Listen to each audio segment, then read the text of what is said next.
started playing Phasmophobia or you want to get better at it, then this is the perfect video for you. I'm going to be showing you 50 pro tips for Phasmophobia. If you have a tip for the community that I've left out, please drop them in the comments down below.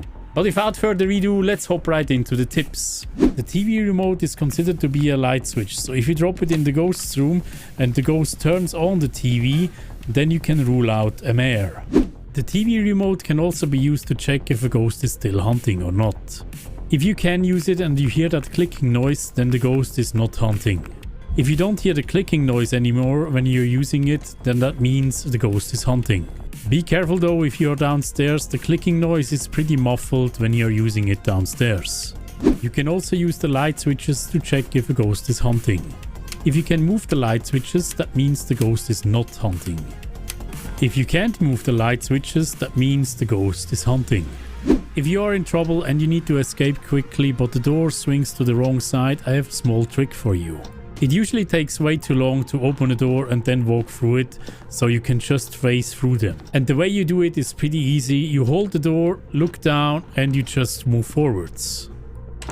Try to spot differences between ghost events and hunts. During ghost events, usually the light turns off in your room and the ghost is instantly visible and walking to you. With the cloud ghost event, the lights also turn off, but there's a cloud coming at you instead of a ghost model.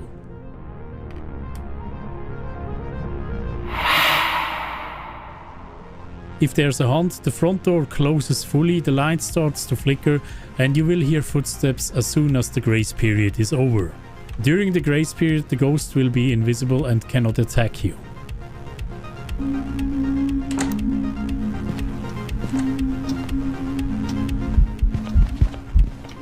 If the ghost is doing manifested ghost events with the ghost model, then that means the ghost is at that position after the ghost event happened.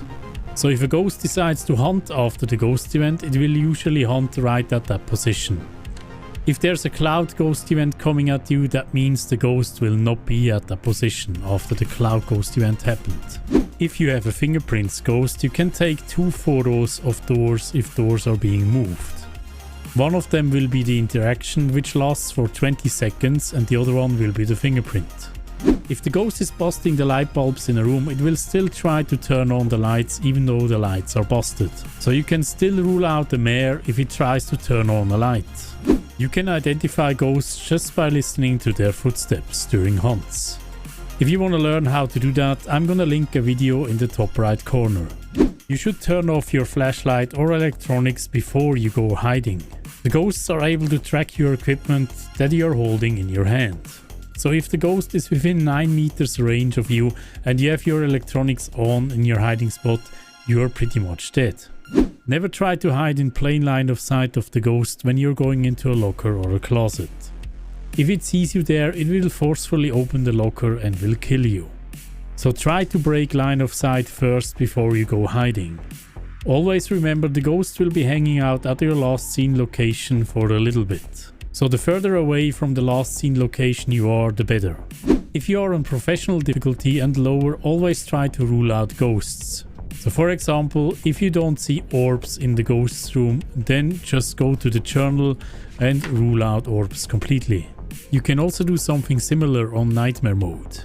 Nightmare mode only allows you to gather 2 evidences. So let's say you only have 1 evidence so far. But you also know that it cannot be fingerprints and it cannot be spirit box because of your testing.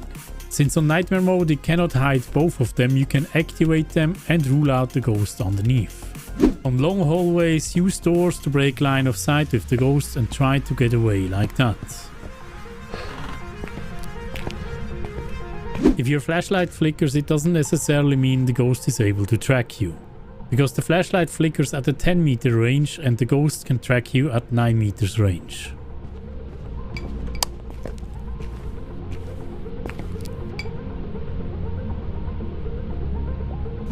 Put down candles and glow sticks so you can see the ghosts better during hunts. You can now take pictures of the salt piles when the ghost stepped into the salt. If you don't see the word footstep on the photo, then it is a wraith. You can also try to take pictures of footsteps when they are happening without the UV light. It's not the most accurate way, but it still works. Try to place a salt along the wandering points of the ghost. That way you will have a higher chance of the ghost walking into the salt. If you have a ghost event where the ghost model physically manifests, you can lay down salt in front of it so it walks into it. I highly recommend to remember the passive sanity drain if you are standing in the dark. If you are going solo on a small map, you are losing 7.2% per minute. On a medium map, it's gonna be 4.8% per minute. And on a large map, it's gonna be 3% per minute. If you are 2 or more players, those values are going to be doubled. Always have a lit candle in your hand so the sanity drain completely stops. You have to have it in your hand, just being near it will not stop the sanity drain. Always turn on the lights in the building if you can, so you're not draining any sanity. If you are standing within the lights, the sanity drain will completely stop. Ghost events can only draw your sanity if they catch you. So if you run away from ghost events and you won't get the hiss, you won't drop 10%. The standing ghost event is different though. If you walk up to it or you are being close to it and you move, it's gonna drop your sanity by 10%. Use 2 motion sensors to track the direction the ghost is going. This is essential because then you know if the ghost is in a certain room or not. If you are on a bigger map, you could put them further apart and test the speed of the ghost like that. Just measure the time you have to walk between the two and then you can compare it to the ghost speed. The parabolic mic has a timer on the bottom right that you could use to figure out cooldowns of the ghosts. So you could use it to measure time between the hunts, for example. You can use dots projectors and motion sensors to get more lights in the scenery as well. You should always crouch if you try to run away. That way the ghost cannot grab line of sight of you, it cannot speed up, and it might actually also lose you. You should use the EMF detector if you think you have a teleporting or wandering ghost at your hand. Both the Phantom and the Banshee will give you an EMF too when they come for you. They will come for you anywhere on the map, so having an EMF with you will confirm you one of these 2 ghosts. If you have a lit candle on top of a crucifix and the ghost uses the crucifix beneath it, then you can rule out an Onryo completely.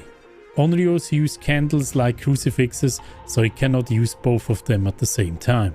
You can use the paramic during a hunt and point it at the ghost.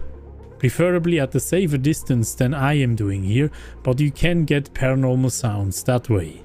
Try not to use your sprint when you're near the ghost and you're close to a hunt, so you can use it when you're really in danger. Bears and bunnies can be thrown around, they can be teleported, or they can giggle. The ghost can even turn the head around of the teddy bear. If this stuff is happening, it will also leave an EMF too, which you can take a photo of. The items that are being thrown around can be used to take pictures as well. If the same item is getting thrown around multiple times, you can even take multiple pictures of it. And here again, take the picture of the item within 20 seconds before the EMF runs out. So technically, if you have something like a poltergeist and there's multiple items being thrown, you can separate the items to see if multiple items give you an EMF reading. You can also take photos of each Ouija board question you ask. You can take photos of dots and you can take photos of used crucifixes now.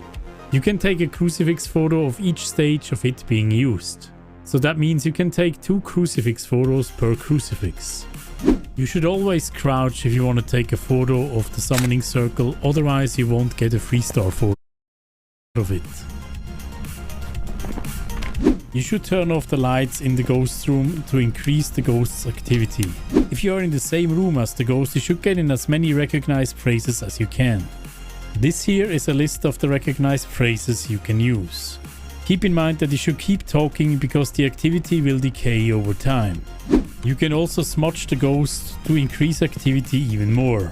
The ghost needs to be within 6 meters of the smudge for it to apply. It will increase its activity permanently for 90 seconds. It will also prevent the ghost from hunting for the same amount of time. If the ghost has writing as an evidence and it throws the writing book, it has to write in the book.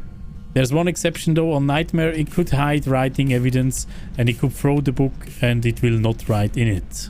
So always place the book so you can clearly remember its position. If you have troubles finding the ghost, you should always close all the doors in the building. You should use the EMF reader to find the ghost room quickly. It's by far the best tool to figure out where the ghost exactly is if you can get there within 20 seconds. If you are turning on the breaker, you should wait at least 2 minutes until you go find the ghost room with the thermometer. All of the rooms warm up randomly after you turned on the breaker, but it takes at least 2 minutes till all of them reach their temperature. You should create piles in the ghost room to see if it is a poltergeist. Poltergeists like to do multi-throws, so if you see a huge explosion of your pile, then you know it's a poltergeist. If you have a hard time getting evidence out of the ghost, like the ghost riding for example, try to remove all the items from the ghost room. The less items the ghost has to interact with, the higher the chance of it to do the ghost riding. Try to smudge ghosts near the end of hunts if you want to test cooldowns of the ghosts. The no hunt cooldown will also apply if you smudge the ghost during hunts, and it will apply as soon as the smudge stick hits the ghost.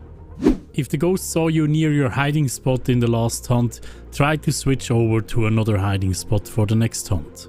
The ghosts have a 50% chance to check out your last known position during the next hunt.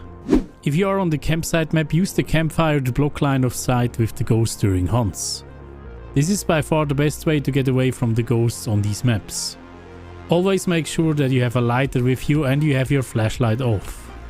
If you have lots of 4 to 5 spikes on the activity board, you are likely dealing with an EMF 5 ghost. Make sure that you get lots of them to confirm it properly. Make sure to bring all of your equipment to the ghost room first to minimize sanity drain. I usually find the ghost room with the EMF and then I move all of my items into the ghost room and then I start investigating. It's the best way to actually have control over your sanity. This is especially important on the higher difficulties since you don't have a lot of sanity to work with. And the last one, if you want ghost events, you need to move closer to the ghost room. Ghost events do not happen over large distances, so you need to be very close to the ghost to actually get them. Let me know in the comments which of these tips you didn't know of. Thank you guys for watching and we see us